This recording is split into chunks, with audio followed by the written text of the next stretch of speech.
Assalamu alaikum. Many people follow sports personalities and mashallah they achieve a lot of discipline and a lot goes into sport.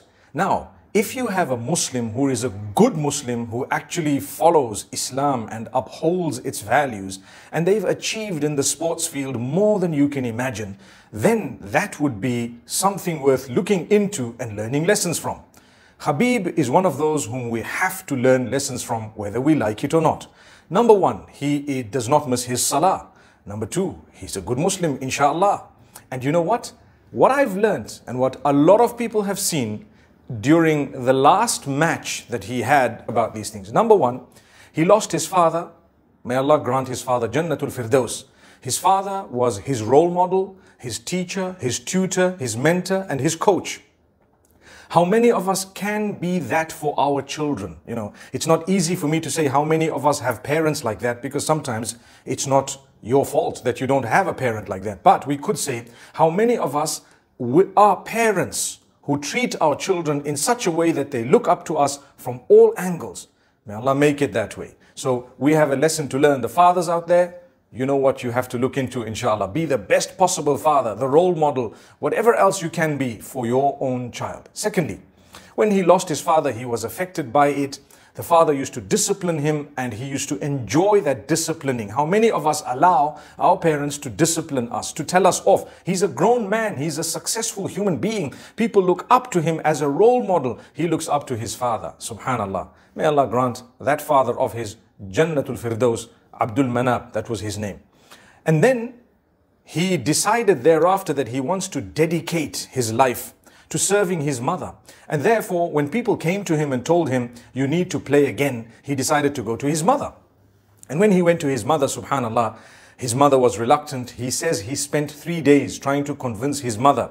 The mother was not happy for him to go into the octagon without his father, because the father, obviously, was the support and the coach and whatever I've just said.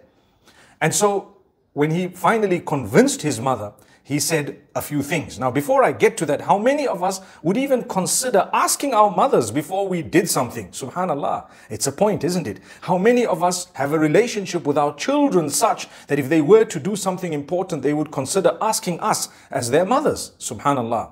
So these are points worth considering. The man asked his mother, and that shows you that he looks up to his mother and they have that relationship. He's a grown man, like I said, millions of followers, the best in his particular sport. And at the same time, subhanallah, he says, when I finally told my mother that this will be my last match, the last time I'm going to be on this level of the sport, the mother reluctantly agreed. And subhanallah, he went ahead and he continued. And guess what happened? He won the match. And when he won the match, obviously it's easy to say, let me keep quiet about it. I'm going to go back. If it took me 3 days to convince my mother for one, I can take maybe 30 days to convince her for another, or another 3 days, subhanallah. But no, because he gave his word, he said, if I have given my word, I have to follow it.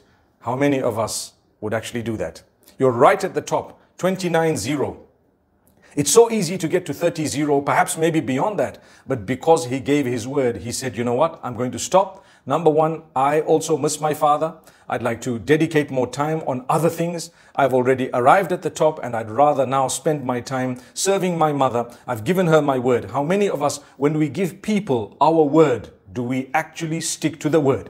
So the reason I'm mentioning this, it's easy for me to quote Allah and His Rasul sallallahu alaihi wasallam and tell you this is what Islam teaches. But when you have a role model of a different sort and he considers the Prophet ﷺ his own role model and he follows to the letter the teachings of Islam and he has achieved success way beyond you and I, why can't we learn a lesson to say, look, if those better than me have already understood what they need to do and what they should stay away from, then surely we should be learning already that we must also have the correct head screwed on our shoulders, or in such a way that we actually follow the message that we're supposed to. So, mashallah, I wish him all the best and I pray that Allah grant him every success in whatever he's going to do. But indeed, it was worth mentioning.